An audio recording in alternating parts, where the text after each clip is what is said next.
download deh, install deh aplikasinya. Kita harus bisa masukkan umur, tinggi badan, biometrics. Data kita ketahuan. Umur, tinggi badan, mata, terus dia foto, terus foto kita di-share, terus sama dia diubah jadi seperti apa 10 tahun lalu, kita nggak tahu biometrik kita masuk ke siapa.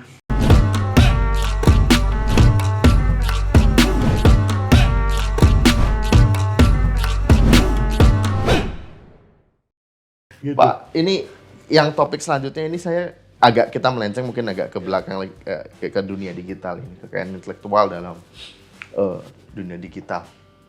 Belum lama ini unggahan OJK bicara bahwa lembaga jasa keuangan tidak usah melayani kripto. Gitu. NFT juga kan bayarnya pakai aset kripto ya. Kita di dunia seperti sudah tahu kripto, lalu mungkin Tesla sudah bisa beli pakai kripto gitu. Terus di Indonesia mungkin kemarin awal tahun lalu Bank Indonesia udah ancang-ancang tapi belum rupiah digital gitu, segala macam itu, tapi kita belum dengar follow up-nya seperti apa. Nah, dari aspek hukum, mungkin untuk anak muda nih sebenarnya dalam konteks kita bersosial media, terus kadang jadi pelapak online lah segala macam. Sebenarnya apa yang berbeda, Pak, dalam potensi kasus hukumnya? Apa yang lebih sensitif? Maksud saya tidak sekedar plagiat, barang palsu atau asli, tetapi hal-hal apa yang lebih etik. Kan sekarang kita ngomong di sosmed 10 tahun lalu, status saya jadi presiden bisa jadi masalah kan? Nah, gimana tuh, Pak? Terkait kripto ya, Mas ya. Iya. Jadi memang kalau di Indonesia itu sebenarnya sudah diputuskan gitu status hukumnya. Kripto itu apa sih barangnya gitu. Pas awal-awal muncul kan sama tadi saya bilang, awal muncul itu kita bingung ini itu apa. Banyak orang menggunakan untuk alat tukar, untuk belanja-belanja gitu. Tapi di Indonesia, Bank Indonesia udah memutuskan bahwa ini bukan alat pembayaran. Nggak bisa dijadikan alat pembayaran gitu. Jadi akhirnya di kita dijadikan komoditas, Mas. Kripto itu komoditas. Makanya kalau dilihat regulator yang punya kewenangan itu adalah Bapepti, gitu ya, bukan BI, bukan OJK. Jadi ketika kita beli kripto, itu yang kita beli adalah komoditas, gitu. Investasi dalam bentuk seperti itu, gitu loh, Mas. Kayak kita beli emas lah gitu ya. Kayak kita beli emas, gitu ya. Gitu. Nah nanti kan karena apa? Karena ya rasionalnya ini ya, rasionalnya adalah karena kalau kripto itu dijadikan alat tukar itu kan fluktuatif tuh, Mas. Kalau misalnya hari ini harganya 10.000, besok-besok harganya 50.000 kan nggak reliable untuk kita untuk belanja gitu loh. Makanya jadikan instrumen seperti itu investasi gitu, Mas. Lalu kedepannya jika misalnya komoditas itu jadi alat barter? Nah di Indonesia sendiri sebenarnya nggak boleh. Yang boleh digunakan alat barter untuk beli itu adalah rupiah, Mas. Kita harus menggunakan rupiah. Tapi kalau misalnya kita beli di luar gitu ya. Itu sebenarnya nggak ada masalah kalau menurut saya. Kita beli misalnya karya cipta NFT di luar nggak ada masalah. Tapi kan yang kita terima kripto. Nah kripto itu ketika di Indonesia ya diperlakukan sebagai komoditi itu. Dan ini mungkin bisa berubah, Mas. Bisa berubah, berkembang terus. Kita tidak bisa menafikan bahwa mungkin nanti suatu saat sebagian kuatnya hegemoni para pembuat kripto ini akhirnya Indonesia pun mungkin akan membuat aturan yang berubah juga. Kita nggak tahu ini betul-betul apakah driven by the tadi ya crypto practice atau Indonesia akan coba bertahan dengan peraturannya. Kita menarik juga untuk dilihat nanti. Karena kalau dilihat di Cina itu, Mas, mereka udah bikin kayak semacam cyber currency-nya mereka lah, kayak kripto. Tapi ini government ini kontrol gitu. Jadi mereka bisa atur inflasinya, apanya. Bisa gitu. jadi Kalau ini kan kalau sekarang kan masih dibebaskan aja. Kalau bisa turun 50%, turun besok naik lagi kan gitu. Iya. Jadi kalau melihat yang terjadi sekarang kan sebenarnya akhirnya kita masih adaptasi ya. Maksudnya ya biarin lah, mungkin regulator juga melihatnya biarkanlah masalah konteks. Tapi kan seperti Pak Jusdi bilang, langsung ketemu aspek sosial di situ, Pak. Ya makanya sebenarnya kalau kita melihat teori law as a tool of social engineering, kita ketinggalan. Seharusnya hukumlah yang akan membentuk seperti apa. Yang ini adalah hukum dibentuk karena sudah ada terjadi di marketnya, di sosialnya, di kehidupannya sudah terjadi. Akhirnya undang-undangnya harus sudah dibentuk. Nah ini kalau kita ingat teorinya Pak Profesor Mohtar, seharusnya undang-undang bisa antisipasi ini supaya nanti ketika masyarakat atau kondisi sosialnya bergerak ke arah mana, undang-undangnya sudah mengatur. Itu seharusnya begitu. Jadi ya inilah mungkin para pembuat hukum harus bisa mengantisipasi 5 tahun, 10 tahun ke depan akan seperti apa. Apakah kita harus tetap bertahan dengan peraturan yang sekarang tadi terkait kripto?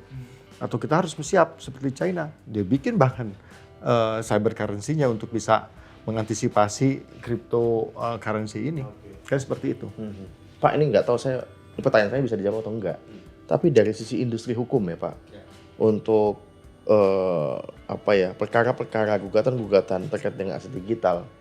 Kalau saya lihat kemarin ikutin Perdata kan mungkin kepemilikan saham, lalu, nah sekarang ini kayak kripto gitu gimana ya?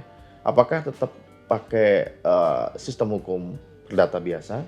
Atau sebenarnya ini karena ya beda platform aja, tetapi sistem hukumnya sama? Atau memang ada pendekatan lain yang juga ditinjau Pak?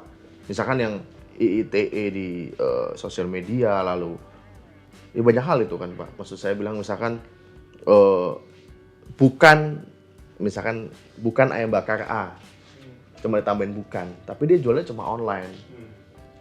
Nah, hal-hal kayak gitu tuh gimana tuh Pak? Coba yang kripto dan dulu jawab potensi. Nanti saya yang dari sisi IP-nya. Kalau kita lihat ya, kalau untuk produk teknologi gitu di Indonesia ya bukan hanya kripto lah gitu ya Mas ya. Apakah sudah banyak? Sebenarnya di Indonesia udah mulai lumayan ada Mas, misalnya gugatan-gugatan atau bukan gugatan lah, mungkin kayak komplain-komplain hukum gitu ya, misalnya katakanlah misalnya terkait kebocoran data pribadi ketika kita pakai e-commerce gitu. Itu kan udah ada juga orang yang mulai aware, terus mereka komplain gitu, ini kenapa kok data pribadi saya bocor, atau mungkin isu-isu lain gitu ya, misalnya e-commerce gitu ya, misalnya banyak barang-barang palsu yang dijual di e-commerce, itu sebenarnya udah ada gitu. Walaupun kalau saya lihat, kalau kita mau membandingkan gitu ya misalnya dengan negara-negara yang mungkin hukumnya udah lebih maju gitu ya, Indonesia itu mereka sangat aktif gitu loh, sangat aktif, ada gugatan ini dan ada putusan ini, sehingga hukumnya pun berkembang gitu Mas. Gitu. Itu secara umum sih. Nah, kalau dari sisi IP, kita bisa melihat sangat sederhana, misalnya itu hanya berubah platformnya aja. Dulu pelanggaran misalnya software itu bentuknya optical disk, berubah menjadi download atau install, berubah kemudian musik pun pelanggarannya illegal streaming, hanya berubah platform saja. Bisa lihat sesimpel itu. Atau kalau mau lebih jelimet pun bisa. Kita tadi Mas bilang, ini isu tentang aset digital. Nah, aset digital, apa itu aset digital?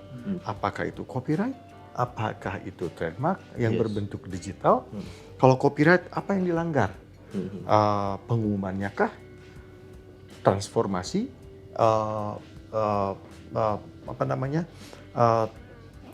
Pengalih wujudan, tadi transformasi pengalih wujudan, atau bentuk-bentuk lain yang dilanggar dari hak cipta ini. Jadi sebenarnya ini akan berkembang Mas, tadi Mas Dani bilang, tapi ya kami sebagai praktisi nanti ketika misalnya datang klien dengan suatu masalah tertentu ya kami harus mencoba melihat nih yang applicable-nya yang mana nih, gitu kan. Jadi artinya kita tidak bisa mengatakan, aduh nggak ada nih aturannya. Nah, tapi kita harus coba cari nih, kita harus ya tadi dibilang kan industri, kalau industri kan cari cuan, saya harus cari tahu tuh nih, kalau nggak jadi klien, nggak jadi kerjaan nih gitu kan. Tapi yang jelas ketika permasalahan ini kami bawa ke pengadilan, hakim tidak bisa mengatakan kami tidak bisa mengadili karena nggak ada aturannya. Nggak boleh. Hakim secara prinsipnya, bahwa secara prinsipnya hakim tidak boleh menolak suatu perkara dengan alasan tidak ada aturannya, karena hakim mempunyai fungsi refinding atau menciptakan hukum. Nah seperti itu Mas. Satu hal yang menarik nih Mas, kalau kita perhatikan, kalau kita ngelihat secara konvensional gitu ya, hukum itu kan ditegakkan, dibikin oleh negara gitu ya. Sekarang kalau kita lihat di zaman digital itu, saya sempat diskusi juga dengan Pak Justi, kita ngelihat perusahaan-perusahaan ini mereka mulai punya power gitu untuk menentukan hukum mereka sendiri.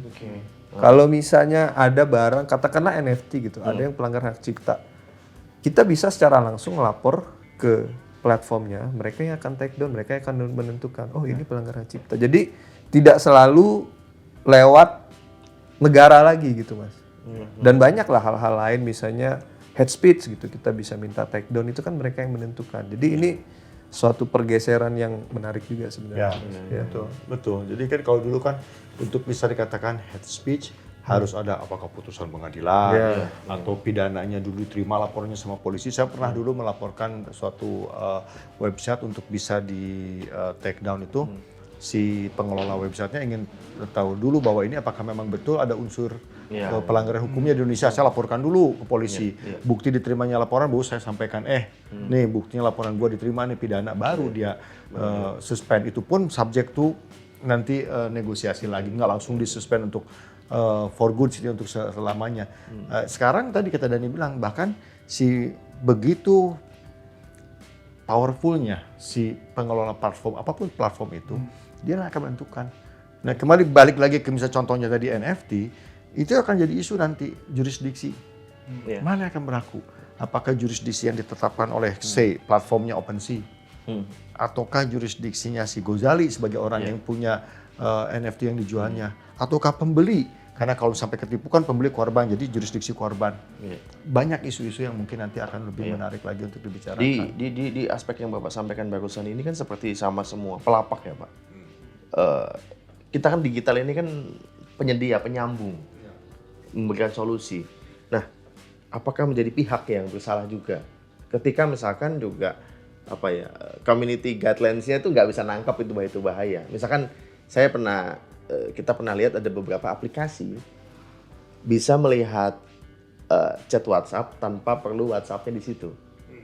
Nah, kalau kita upload di YouTube, itu di take down itu.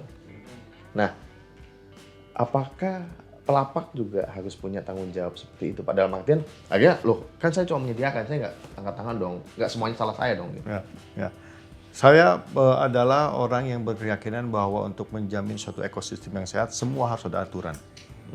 Pembeli, penjual, pelapak, atau siapapun yang mengelola platform, itunya loka dagang ini kan, platform e-commerce ini. Jadi, harus. Makanya di Amerika ada peraturan tentang safe harbor, itu untuk memberikan guidance sampai di mana tanggung jawab si pemilik platform, sampai di mana dia lepas dari suatu kesalahan. Nah itu seperti itu. Jadi artinya untuk ada suatu ekosistem yang sehat, memang semua orang harus punya aturannya masing-masing berdasarkan fungsi-fungsinya. Saya sebagai pembeli, ketika saya mengatakan klik buy, maka saya berkewajiban untuk membayar. Orang yang menjual, maka dia berkewajiban untuk menjual barangnya dan memastikan barangnya as is bagaimana dia iklankan, kan seperti itu ya. Si pelapak memastikan bahwa terjadi transaksi yang benar di antara mereka, tidak ada dispute seperti itu, sehingga ketika dia menikmati keuntungan dari penjualan tersebut, semua orang happy. Nah kan seperti itu. Jadi memang harus mau tidak mau. Hukum dibuat untuk menciptakan suatu keteraturan. Jadi apapun bentuknya tadi, semua orang kan wajib untuk mentaati hukum berdasarkan fungsi dan peranan masing-masing. Oke. Sobat bisnis, kita ingin teratur ya dengan ada hukum. Tapi dinamika digital tiap hari muter terus ya Pak. Berubah terus, banyak yang baru, banyak yang dimudahkan. Sepertinya selama ini kenapa digital sangatlah membantu kita karena menjadi solusi ya, menjadi panacea kita gitu. Nah, tadi Bapak sudah bicara soal keterbukaan data, rahasia, kebocoran data. Sebenarnya bukan bocor sih Pak, udah tumpah kali ya. Mungkin kita datang dari isu iktp waktu dulu. Terus sekarang ada isu data bocor. Saya sih sudah pasrah Pak, secara pribadi sudah pasrah, kayaknya udah kemana-mana datanya. Kenapa? Dengan gampang kirim dong foto KTP, fotokopi, atau kalau kita lihat di film, ada satu film bilang karena kita sering ngeprint di situ, tesis kita ketahuan di situ, diperjualbelikan di situ. Nah, soal kebocoran data, ini kan masih gelap Pak kalau saya lihat. Saya belum lihat ada satu perkara ya Pak. Mungkin versi saya Pak, mungkin saya kurang referensi, tapi perkara yang akhirnya diputuskan bahwa si A salah, si B salah gitu, ya si C dirugikan gitu. Jadi memang setuju sama Mas David ya. Kebocoran data di Indonesia itu udah banyak banget ya Mas ya. Kayak dari yang kita tadinya nggak tahu sampai kita aware, sampai kita ngerasa wah data kita bocor, sampai kita merasa ya udahlah gitu loh. Jadi kayak saking sembuh lagi. Saking sembuh ya. Jadi kayak ya udahlah karena banyak banget gitu, dan kita nggak tahu juga gitu kan apa yang udah dilakukan dan apa yang bisa kita lakukan gitu di Indonesia. Makanya sekarang memang banyak orang yang mendesak nih supaya pemerintah dan DPR itu segera mengesahkan RUU Perlindungan Data Pribadi gitu. Karena disitulah nanti kita atur gitu. Kalau misalnya ada orang yang membocorkan data pribadi gimana gitu kan, misalnya apa kewajibannya, apa haknya di situ gitu. Disitulah Mana yang masuk data pribadi. betul, apakah ini bocor data Data pribadi atau sensitif bukan yang data mana. pribadi Ya. gitu kan. Nah, itu Mas. Apakah di Indonesia ada gugatan seperti itu? Sebenarnya udah ada. Tahun 2000 berapa ya? 19 kalau nggak salah itu Facebook waktu itu yang rame-rame itu sempat digugat. Oh iya, motor itu seluruh dunia tuh kali ya. Tis. Seluruh dunia, Iya. di Indonesia juga ada Iya, juga iya. sama koalisi masyarakat ya. Nah, di situ juga ada. Cuman memang abis itu kalau nggak salah Tokopedia juga ada digugat tuh Mas. Cuman setahu saya gitu ya, saya juga perhatikan juga, setahu saya gugatan itu banyak terkadang ditolak belum diperiksa meritnya, belum diperiksa Lebih ke pokok formalitas. perkaranya, formalitasnya. Jadi substansinya belum terbukti atau belum diperiksa. Belum diperiksa. Jadi kita diperiksa. belum bisa ngelihat nih kalau hakim di Indonesia ini Pola mempertimbangkan pandangnya seperti kasusnya apa, seperti ya. apa gitu. Ya. Oke. Menarik sih Mas sebenarnya kalau sampai ada kasus Iya. gitu. Bukan ngedoain tapi mudah-mudahan kita dapat Itu kan misalkan kayak kalau sekarang kan kita punya misalkan kalau pihak yang berwenang bisa membuka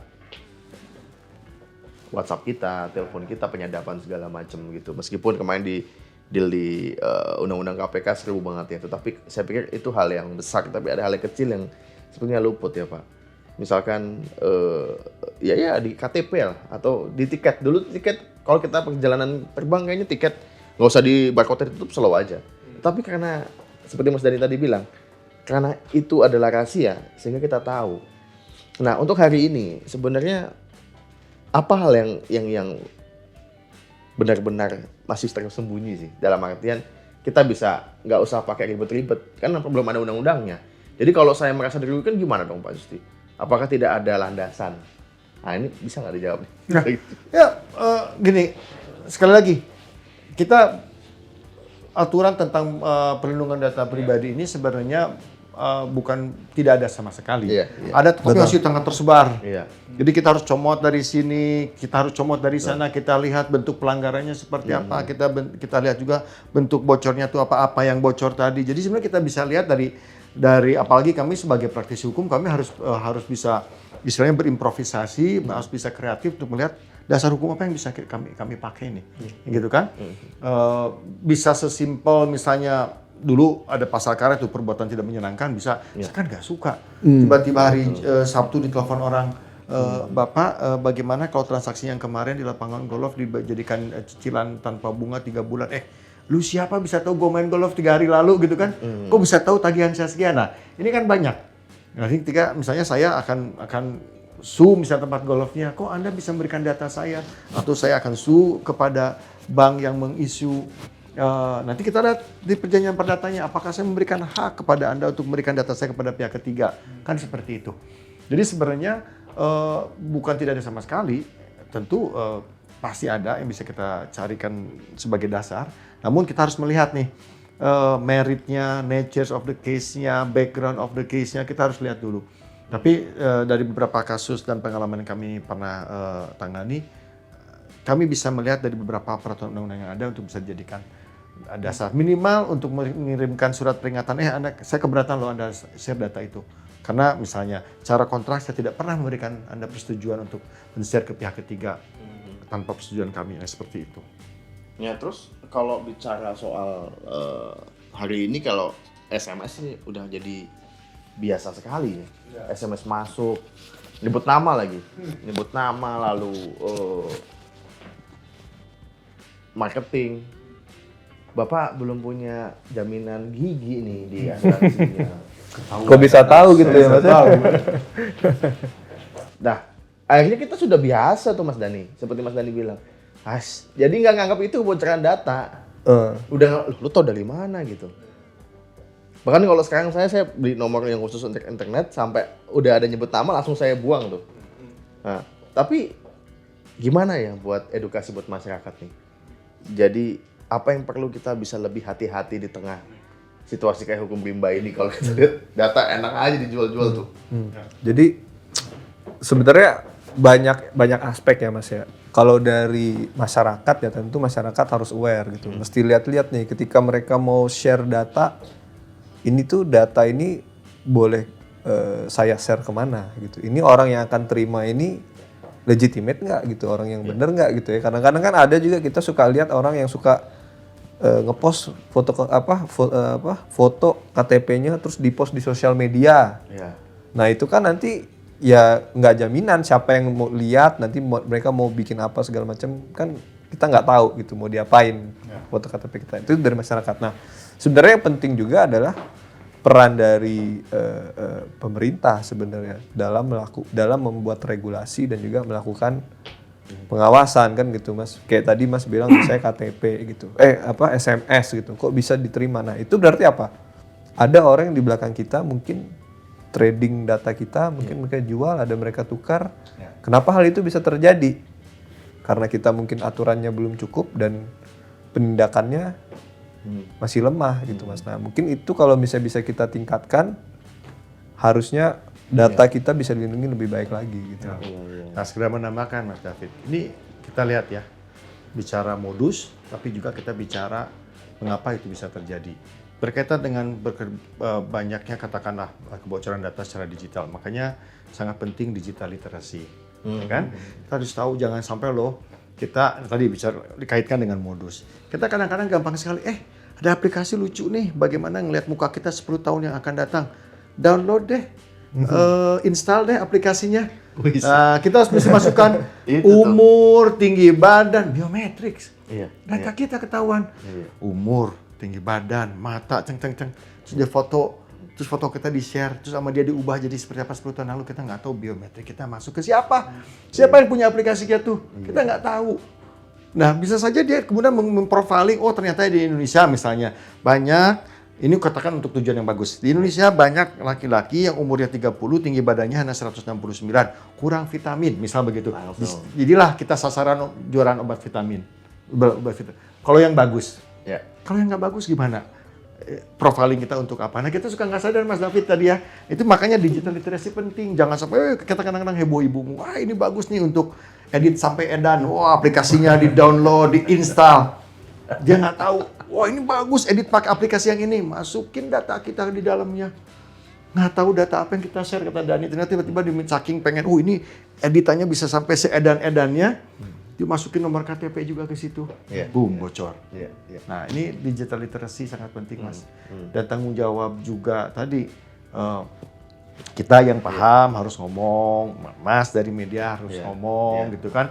Atau tadi platform-platform misalnya tadi yang menyediakan apa sih, I don't know, misalnya platform yang menyediakan aplikasi-aplikasi itu harus ada semacam notifikasi, hati-hati nih. Misalnya tidak semua aplikasi ini kami tidak mengendorse, Anda harus hati-hati. Apakah Anda 18 tahun? Nah, itu harus penting. Itu penting banget Mas sekarang.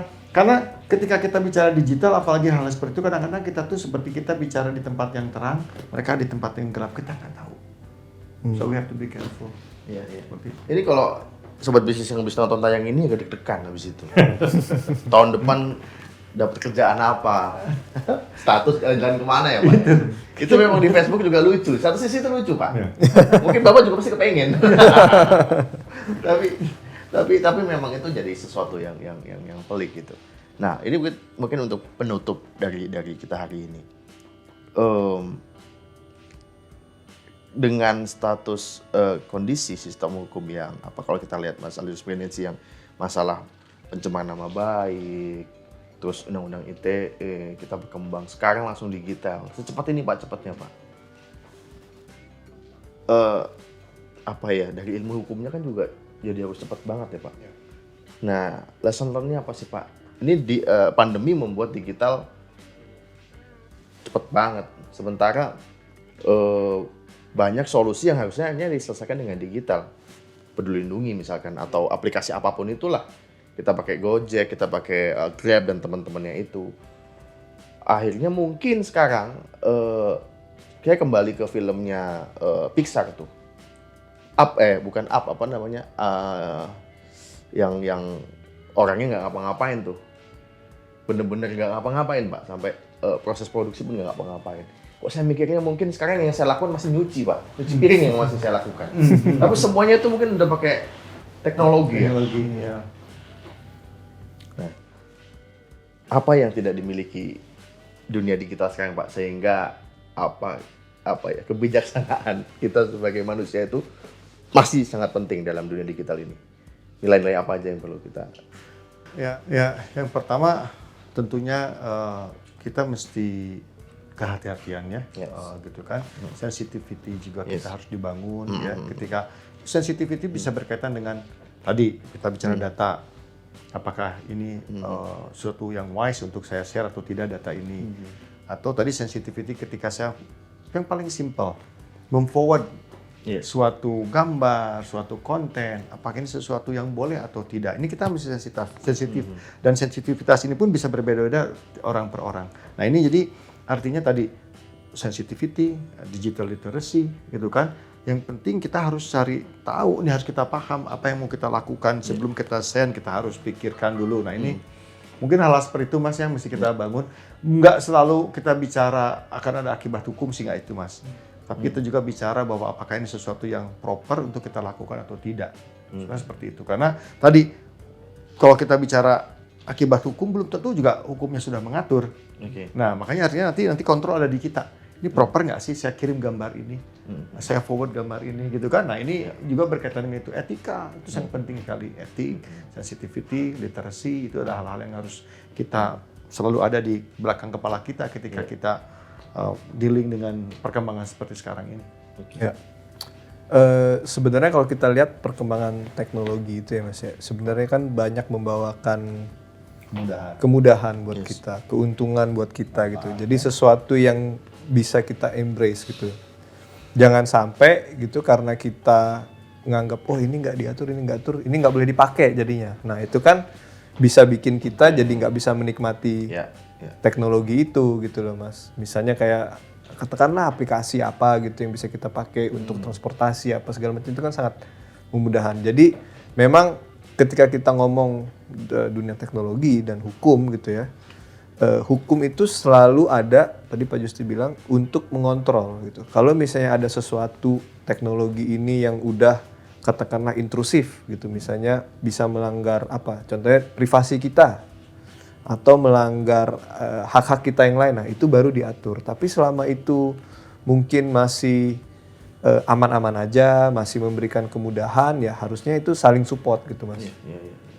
Jadi hukum untuk mengontrol. Tapi apakah hukum bisa mengontrol jempol kita?